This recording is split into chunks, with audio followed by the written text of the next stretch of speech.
Hi everyone, and welcome to my review of Ron Howard's Rush in 2013. This is my first Ron Howard review on this channel, and Rush. Now this film, is quite controversial. You could say really, because it's very well received, critically, and it's actually got an 8.1 on IMDb. At the time it was very popular, and over the years there's been like this kind of backlash. It appears.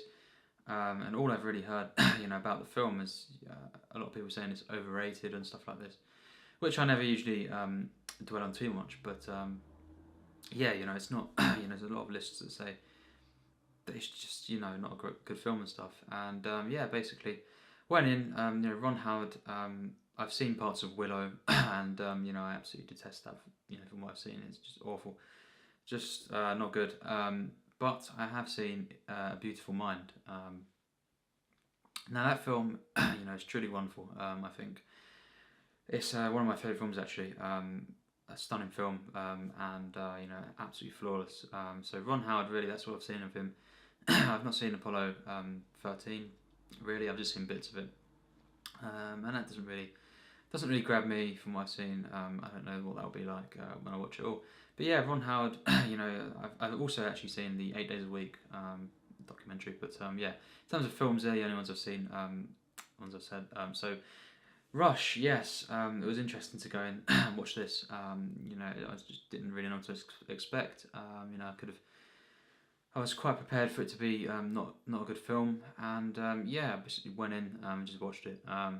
Of course, it's basically about these two Formula One drivers, roughly around the 1976 year, and basically their rivalry. It portrays that, and of these characters, of these real life people, Nicky Lauda and James Hunt.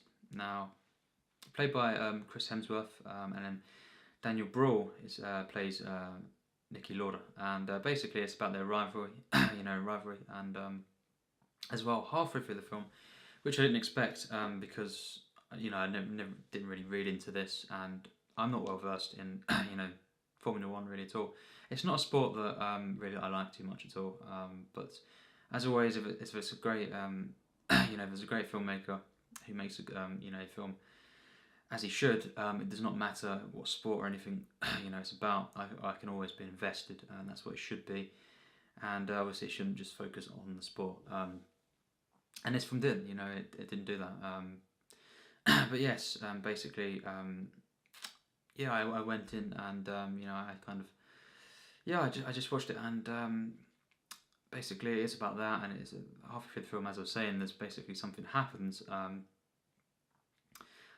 incident, and basically it changes everything, and from then on, really, the film is completely different to what it was before that, about halfway through the film, and basically about especially Nicky Lauda, the character, and how he kind of deals with this, and basically carries on at points, with his career, and it balances out the human drama and the competitive sports.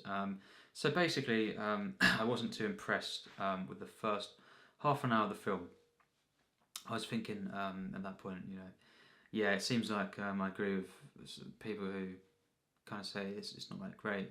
It was average, I would say, at this point. Very much an average film with a lot of flaws and a lot of things I didn't like. I think the actual race in itself, Formula One scenes, was still done really well for the most part. I think that throughout the film is really consistent. There's intensity there. The editing in the races is actually quite striking. Really puts you into that experience, and it's mostly really well shot, these scenes.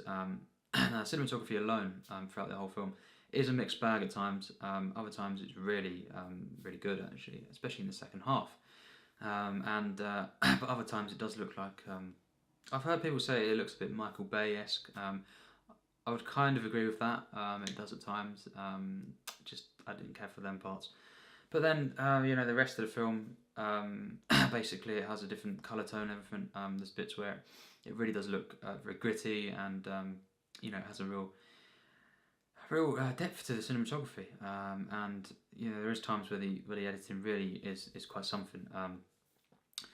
but the first half an hour, it just wasn't taking itself seriously. I think Chris Hemsworth in this film is he's a mixed bag. I think the second half, where everything happens, really, he's a lot better and he's very good, I would say. The first half, especially the first half an hour or so, I wasn't a fan. I think it was just a bit of a just not great performance. But the problems mainly for me was, there was many other problems I had, basically. And some of these problems include really the characters. I think the character of James Hunt, the way he's portrayed, in these first bits, just didn't appeal to me. I just didn't connect with this at all. I think it was just really it's to do with the tone as well. It was just a bit. Seemed to me a bit of a piss about film, at first, and I just couldn't connect to it. And I don't care. I'm not gonna, say it's fine because he was meant to be like that in real life. This is true to the character. Cinema has to be, engaging in its own right, and it has to, there's language, there's cinematic language, everything. And I'm not going to get into it, but it's never a case of just because a character's not, that interesting. It always can, is within a film. It has to be, you have to set things up well and everything like that, and you have to engage the audience. And basically, yes, this wasn't handled too well. Basically, at first, I think it was just a bit annoying. It just didn't really appeal to me. But Nicky Lauder, the character of him, played by Daniel Brühl. Throughout the film, I think he was a lot better. The character, the performance, and just what they'd done with him, the way that they approached this. Ron Howard, I just think it was just much better. And it's a character I kind of rooted for from the beginning, a lot more than the one that Chris Hemsworth plays. And performance for me was far better throughout, especially in the second half. That's when it really becomes very, very impressive, the performance. And I think Daniel Brühl is really good as an actor. I've only seen him in a few things: Captain America: Civil War, and of course, Inglourious Basterds. I think he was great in both of them films. Very memorable. And basically, he's great again here. I think, especially in the second half. Now, basically, as well, I think in the first half an hour, the characters, the side characters, just weren't that good. They weren't really written. They were just there. They weren't really characters. And it just wasn't handled well. The kind of celebration scenes. I just felt, really throughout the film, when there's the moments of joy and the kind of upbeat feel the film has. All them segments were just not handled that well, really. I don't think Ron Howard handled this too well. I think once it got into the actual drama and the stuff where it actually did take itself seriously, that's when he really impressed me once again. And really, I think he knew, this is, really, he knew what he was trying to say here, and how he was trying to portray these characters, and just really. The tone for the first half an hour or so, a bit longer than that, compared to the rest of the film, it doesn't quite work there. The rest of the film just gets better and better until the hour mark, when it just leaps into, just a completely different film. I think overall the film is split, into two, and really once it gets into that incident that happens, that's when it really started to move me. Very, very human. The editing was much more patient, I feel, because at first, not the Formula One scenes, I'm on about the actual drama and the way this, it all fits together. I just felt it lacked a bit of patience in the first half an hour or so, and really the first half. It was you could say a bit messy at times, but not too much. But once, that event happened, I would actually say it's great, the rest of the film. Really great, and it does have its moments that really I was really stunned at, actually. The acting from Daniel Brühl, especially, just really amazing. Very, very moving stuff. And not going to ruin what happens. If you're well versed in Formula One stuff, the history of that, you probably know. But I wasn't, of course. And I'd never heard of these people. So it was up to Ron Howard to kind of bring this bring this information to me, and it kind of it worked wonderfully. And the way it kind of portrayed this very, very sad event, basically, and what he done there really was effective, highly effective. I think as well, it's just the way the kind of rivalry developed. I think really came into its own here. The first half an hour, I think I was thinking, wow, this film has really potential to kind of for this rivalry because it could really work, but they're not really. It's not quite working too well. It's fine, but it's not quite meshing there. And really, as the film went on, it got better and better, and then it did become really, really good and very touching relationship they had. These two characters, these two Formula One drivers, and I just think I did really, really care in the end. And it's a shame about the first half an hour, and the first half overall wasn't quite as it wasn't great, but the rest of the film was. Overall, I think this is actually, it manages to get into the very good mark, only just, and I do have some flaws, but really the second half I don't have much flaws at all, really, and because that was so good, it was at times very mind-blowing, and thoroughly human, really, really just handled with care. I think it does manage to be very good, because the first parts weren't bad, it's just they were very average. So yeah, I think as well the music in this film, the actual songs that were used. I think overall the first bits, the actual songs injected weren't quite timed as well, and it came across a bit a bit cringy at times. And again as well, another thing I've got to mention, the kind of romances that happens, relationships Chris Hemsworth's character of James Hunt has in the first parts of the film just wasn't handled too well, and it was very abrupt and very cringy, I think, as well, and it just wasn't that good. But yeah, some of the songs used there was a bit cringy, didn't quite work for me, but then the rest of the film, it was done well. And the score, now the actual score for this film, Hans Zimmer, who's one of my favourite film composers of all time, easily top 5. Basically, that score was stunning, actually, and as I say, the second half really that was used quite perfectly. Actually, it was really stunning. It has a lot of feeling. The score, and it is epic, and it builds. As the races build as well at the end, it's used really wonderfully here. And yeah, I just think this film, it's not for me a bad film like some say, but it's not a great film like others say. So I'm kind of in between, but more so leaning towards the greatness, because really, if it wasn't for the first half an hour and overall, the first half of the film, it could easily have been. It would have been called great by me, for sure. And it's just a shame this wasn't really set up too well, I feel, and the tone wasn't quite there, and it just didn't really interest me. And I think it was a wrong way to start the film, actually. The first act, especially, I think it should. Really, I think it just sort of should have been more serious, Ron Howard, with what he was doing here, and just give me something really more dynamics, because Daniel Brühl, his character he played was, it was interesting from the beginning, actually. I kind of instantly connected with him, and he was much more interesting. He cared more, kind of thing, and this character James Hunt, he's not. A character that's that interested, didn't really care, it seemed like, in this bits. He's just kind of messing about. But Daniel Brühl's character was very interesting, and it's a shame that that kind of relationship at first wasn't quite there, especially compared to the rest of the film. And I think it would have been a lot better if they had basically had this more consistent throughout. And just as I say, some of the side characters just weren't there really at all. But yes, it does build and build, and it just becomes quite stunning in the second half. It really is. It balances out. Ron Howard balances out the drama, the human drama. With the emotion and the actual races themselves.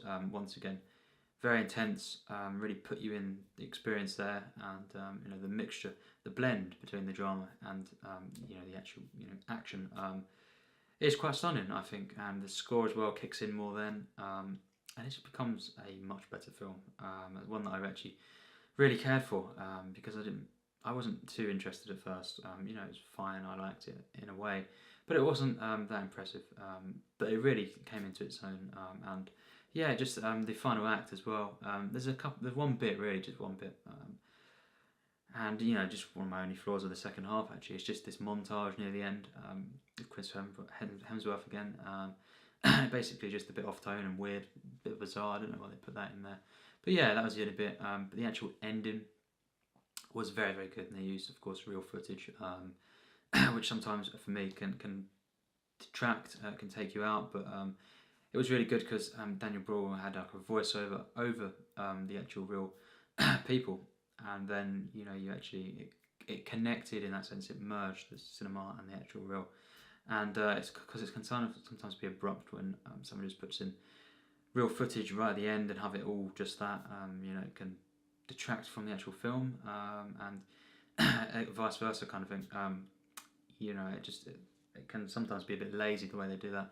But this one really did link in, you could say, there, and the actual emotion of it, and the it didn't break the tone and the flow, and the voiceover there was great actually. Really something special. So yeah, it has it has special moments, this film actually. Very, very shocking what happened, and portrayed in the second half with real dignity, and it really engaged me. The romance with Daniel Brühl, his partner, was very, very compelling stuff. Again, Chris Hemsworth, his relationships wasn't anywhere near as interesting, but it was fine. In the second half, it picked up, and it just comes to a climax that is really overall very inspirational, and is tragic at times. And it's a shame, really, that the rest of the film, compared to the second half especially, just wasn't that greatness. And really, if the first half an hour had been as good as the first half overall, I could maybe have called it great and just. But because the first half an hour was actually a lot worse than even the second half an hour, it did detract quite a bit, and it did bring it down to an 80% for me. Dead on an 80, and it's just in there. But overall, just the way that some films can start off really good or great, and they can falter, and that's sometimes worse, a lot worse than when a film doesn't quite draw you in at first, and then it comes into its own and it grows on you. And when it actually really, really matters, it does achieve greatness. So really, overall, I think it's very good. It's not, worthy of the, for me, worthy of the top 250 mark on IMDb. I don't think it's a bad film at all. I think it's very, very good, with the second half being great, actually, and something that was thoroughly human, constantly engaging, and very, very intense. The cinematography, of course, as I say, overall, is a mixed bag. There's times where it is great, maybe great, but mostly very good, and then there's other times where it's it's very generic and kind of flat, and it is that kind of Michael Bay, very, very saturated, kind of washed out and kind of orangey, constant, extreme oranges and everything. And I don't know quite why that was there, because it didn't fit with the rest of the cinematography. The editing though throughout really actually is stunning actually, and very, very visceral as well. It has this kind of, at times, this dreamlike effect actually, the way that the blurs happen in the film. When they're kind of looking at the track, in their mind, that was very, very good, and just it has a real flow to it, especially after that first half an hour. So the editing is very, very good. Overall, the direction is very good, and as I say, the second half especially was great. And yeah, it is a bit of a shame that it was let down by this, but overall, very good film. I did really like this film overall, and yes, I was in the second half, and especially towards the end, very moved, and it's very inspirational, this whole kind of story and the way it's told, and yeah, I think it just ended on a high note, and Daniel Brühl, great in this film. Everyone else was fine, or Chris Hemsworth, it was at times very, very good, and I wouldn't say a great performance, but overall very good, and it did have some dips at the beginning, but it picked up definitely. So yeah, there's my review, and thanks for watching. So yeah, Ron Howard's Rush.